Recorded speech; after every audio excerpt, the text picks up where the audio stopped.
passionate, driven, enthusiastic, euphoric. This is who we are as entrepreneurs. But how we leverage these incredible attributes to dream and build businesses that scale and grow is what this podcast is all about. Hello, I'm attorneypreneur Josh Brown, and welcome to Franchise Euphoria.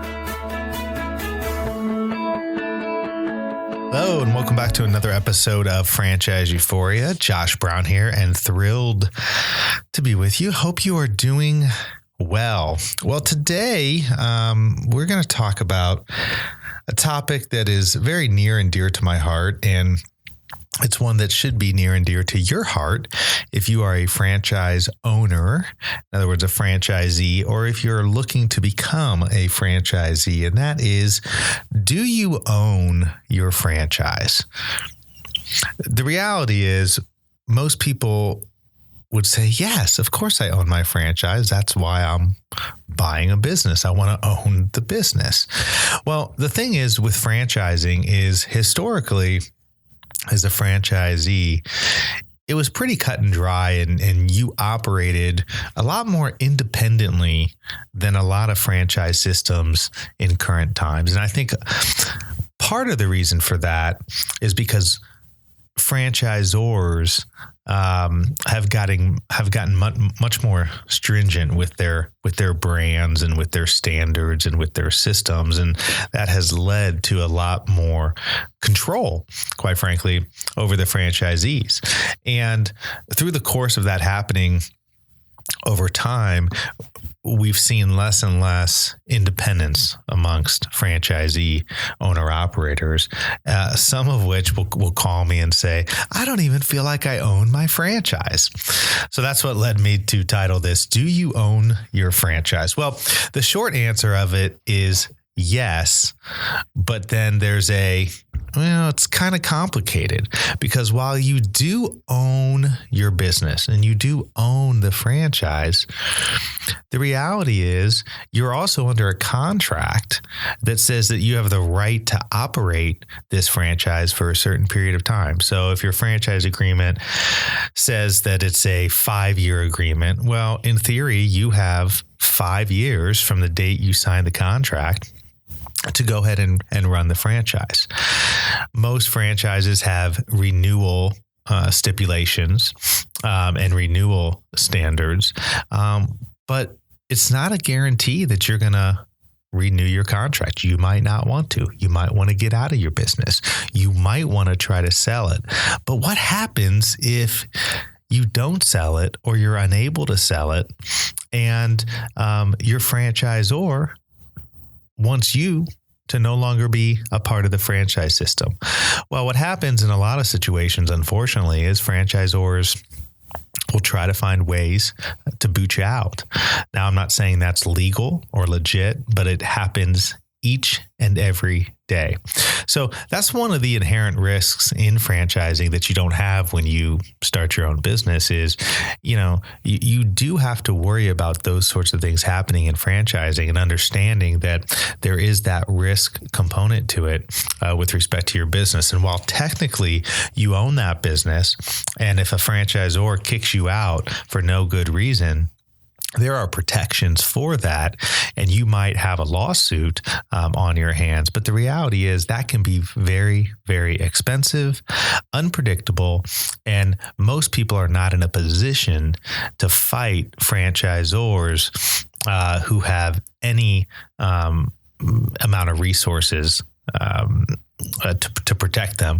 And a lot of times the franchisors have much, much more in resources or money to protect their brand than you as the franchisee. So when you're thinking, or if you're thinking as you're listening to this about franchising and whether or not you want to buy a franchise, I would ask you to pause and think about these kinds of situations.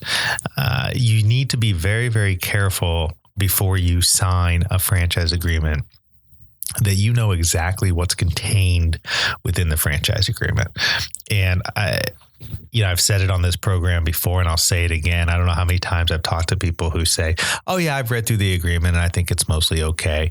And I said, "Really? Interesting. So you understand all the details with respect to what the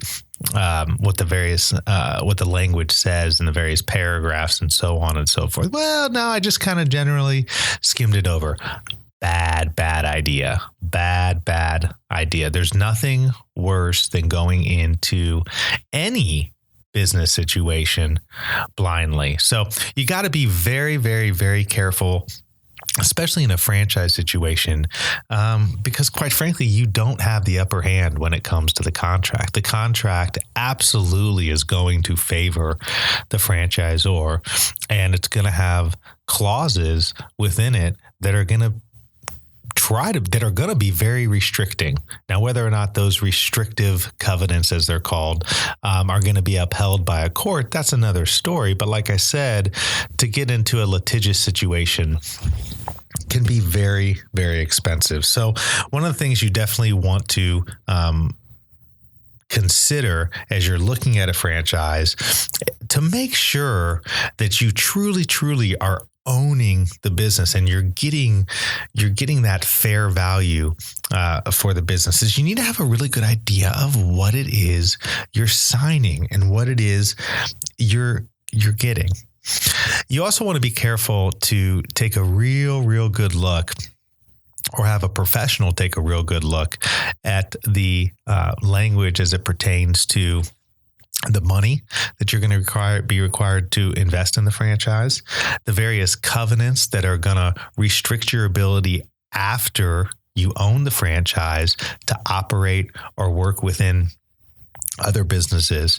And you want to look and pay particular attention to any kind of personal guarantees that you may be asked to sign. I mean, these are all very, very important issues that rear their ugly head at the worst time. But so often people who go into franchising don't pay attention to this on the front end. They sign something, and yet then they're surprised when they're bound by it. So there's no foolproof way to protect yourself when you're going into really any kind of business relationship.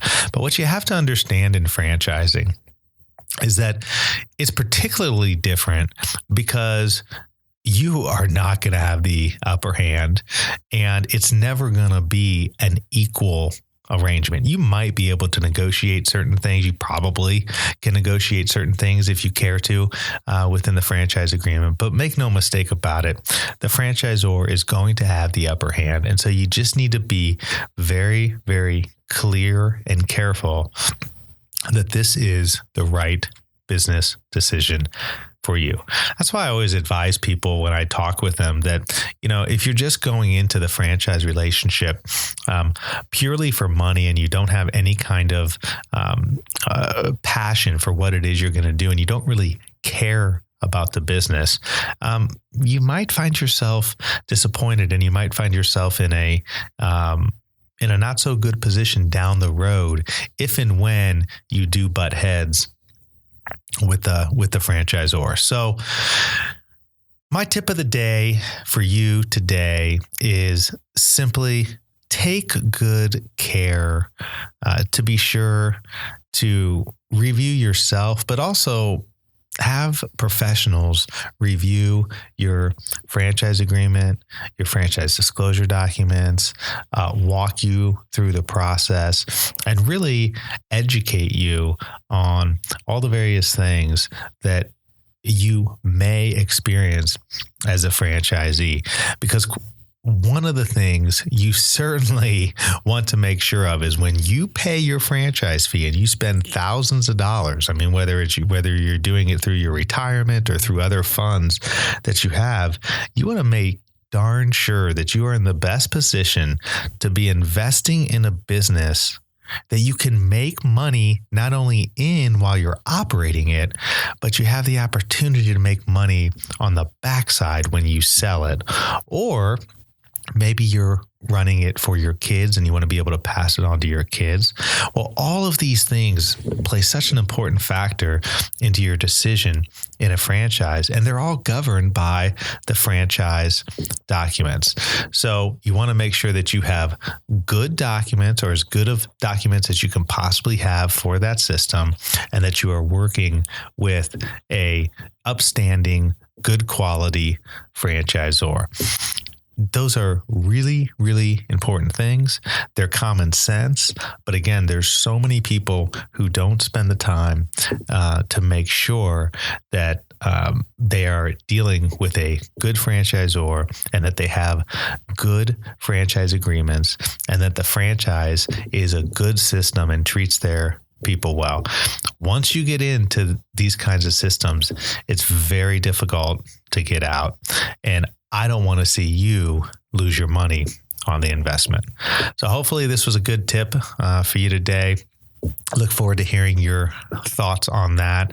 You can email me at josh@indyfranchiselaw.com. And until the next time, happy franchising.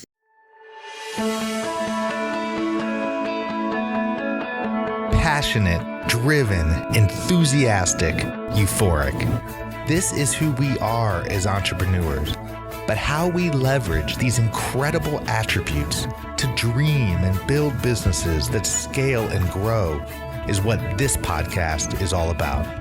Hello, I'm attorneypreneur Josh Brown, and welcome to Franchise Euphoria.